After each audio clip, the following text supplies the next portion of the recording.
आता आपण सविस्तर जाणून घेऊया, कारण की व्यसनच्या आहारी लहान लहान मुलं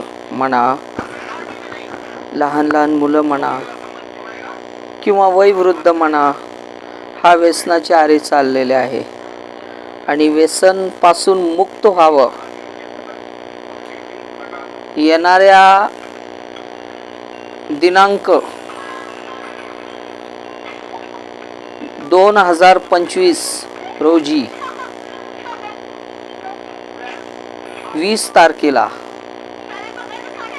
व्यसनमुक्त वैष्णवी फाउंडेशनच्या वतीने आम्ही पत्र देऊ.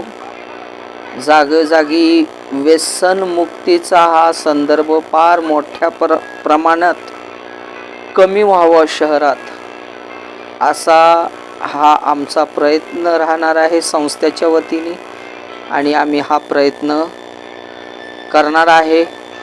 आमची कार्यकारिणी बैठक होणार आणि त्या बैठक घेऊन त्याच्या माध्यमातून आम्ही सविस्तर कलेक्टरांना पत्र देऊ.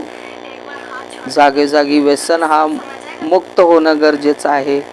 व्यसनापासून मुक्त व्हावं.